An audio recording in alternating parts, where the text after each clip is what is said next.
Hello, guys, and happy week 2. You guys are absolutely killing it. I am so excited about this group. I get so excited to check in on you guys every single day. It is amazing to come on here and see how many of you are pushing through your fears, how many are pushing through your not wanting to do it right now, and how many are pushing to become your best self. And that is why I do what I do. So thank you guys, and I just love it. I am so excited about this group, and I cannot wait to see where we are at the end of November if we keep this up. And I know we can because we have each other for support. So I wanted to. I have a marble. Okay, go put it away.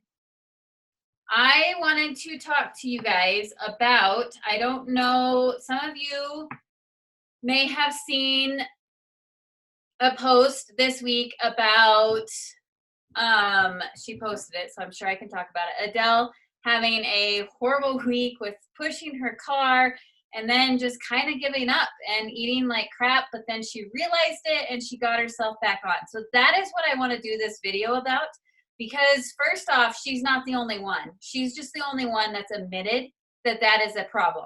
And second off, we are coming up on Thanksgiving, and then we are coming up on Christmas. And that is exactly what happens to people. And that is why people give up on their goals, because they're like, well, I've already eaten like crap for a weekend, so why start now?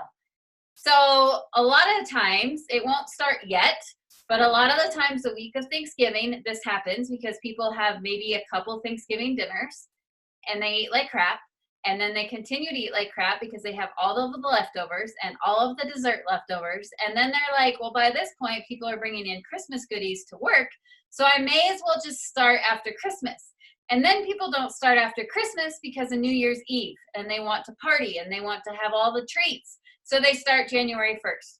We are not going to do that, guys, because we are better than that, we are stronger than that, and we are way more dedicated than that. I am not going to say motivated, because motivated to me is complete BS, because you're not always motivated. I didn't want to work out today. I am sore than sore from yesterday, and I am going to be sore than sore tomorrow, but I'm doing it because I'm dedicated to my health. I'm dedicated to my program, and I am dedicated to showing up for you guys. So let's chat about number 1. So falling off. When you fall off, what happens with your mindset, and let's how to correct that mindset to not fall off completely for an entire week. So first one, don't look at it as a failure. So say I had to eat out. Well, I'm going to give today as an example. I did not plan food for today. I don't know why. I am always planning food, and for some reason, I totally skipped Sunday. So we get done with church, and my husband's like, so what are we eating today? And I was like, no idea. I had nothing planned. I don't know where my brain was. So we went to Qdoba. So I chose a healthy entree for me. I did a taco salad, but my husband got chips, and guess who ate some chips? And then for dinner, we once again didn't have anything planned. So I went to the grocery store, and I picked out veggies most, and I ate protein, and yeah, maybe it had a little bit more salt in it than I would normally when I cooked, but I turned my day around and I ate a healthy dinner.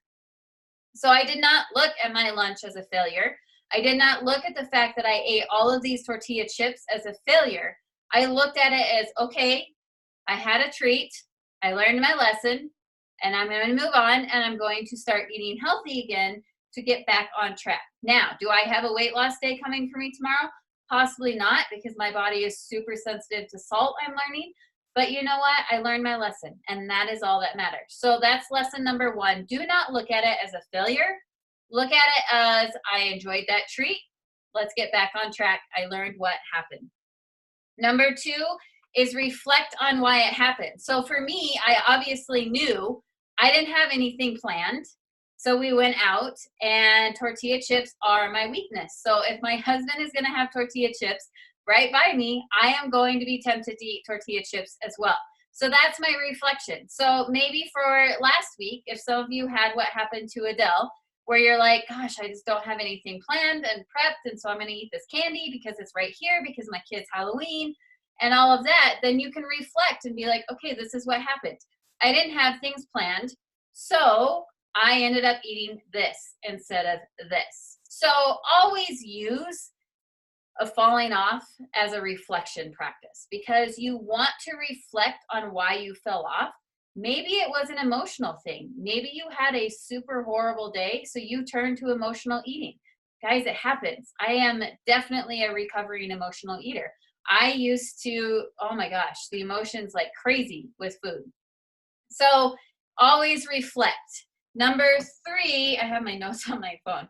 Number 3 is kind of what I've already talked about. Use it as a learning opportunity instead of an excuse. So like today, I used it as a learning opportunity.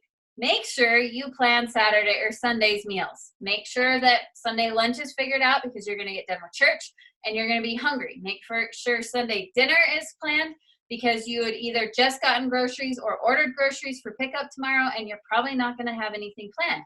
So I learned my lesson, and I did not use it as an excuse to continue to eat horrible all the rest of today and all day tomorrow until I get my groceries. I recognized it, and I got healthier food for dinner. Make sure your fire is bigger than your excuse. So I want to talk about this one a little bit. I have talked to you guys about your why. Why are you pushing for this weight loss? Why are you pushing for this extra shape? Why are you pushing to work out so many times a day? Why are you pushing to eat healthy? We all have our why, but break it down even more to make it your fire. So I'm going to give a business example, but I think it will help you guys figure out what I mean by this, because it doesn't always have to be health goals. So for me, my why in my business is to help as many women as I possibly can to be their happiest and healthiest, in turns bringing in income for my family so I can continue to stay at home. So that's my why. My fire, my 4-year-old wants to see a princess castle at Disneyland, and I am freaking pushing to make sure we can see that princess castle at Disneyland, because right now, that is definitely not where we were at financially. We cannot just drop this money and go to Disneyland. So that's my fire. So when I have days like today that did not go planned as accordingly, and I'm doing my business work at a way different time of day than I normally am, that's my fire, to go downstairs and do my work and not just be like, I'll do it tomorrow. So same thing with your workouts. So figure out what your fire is for your workouts. Figure out what your fire is for your nutrition. So when it gets to be maybe 8 o'clock at night and you're like, gosh, I haven't done my workout yet, I'm just going to wait until tomorrow. No, look at that fire. Go do your freaking workout. And remember that we have that live Zoom call that you can log in at any time. It's like a virtual gym. I keep forgetting to try it because I'm just so used to just doing my workout and then just logging in here. So once I do try it out, I will let you guys know about it and let you know what I thought about it. I did try to get on once just to make sure the link worked. And at that time, nobody was working out. But most of these coaches are on the East Coast. And I think that this was like 9 o'clock at night. So they're not going to be working out at 11 o'clock at night. So I will keep you updated on that. So those are the 4 tips for making sure that you don't have the falling off mindset of just whatever, I'll start January 1st, because we are stronger than that. We have goals for the end of the year, and I know we have goals for the end of the year because most of you have shared them with me. So we have to make sure that we stay on track. So I'm going to review. First one, don't look at it as a failure. Second one, reflect on why you feel like it happened. Third one, use it as a learning opportunity instead of an excuse to continue to eat like that or skip your workouts or whatever. And number 4, make sure you have your fire about why you need to get back on track. So that's the lesson for this week. Reminders, always post your goals on this video post, because I love seeing your goals at the beginning of the week, and I love checking in with you at the end of the week to see how you did And it's also good for you because, like we said, we are practicing on not feeling like failures. So maybe your goal was to work out 6 times this week and you only got 4. You are not a failure. You still worked out 4 times, which is probably better than the week before when you didn't have that big goal. So I don't make you set goals to feel like a failure. I make you set goals to realize how much you are doing compared to when you started working with me.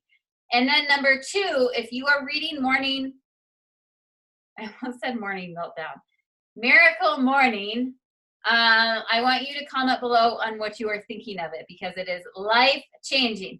And remember, November 25th, I will be doing like a little free workshop about the not Morning Meltdown, about Miracle Morning.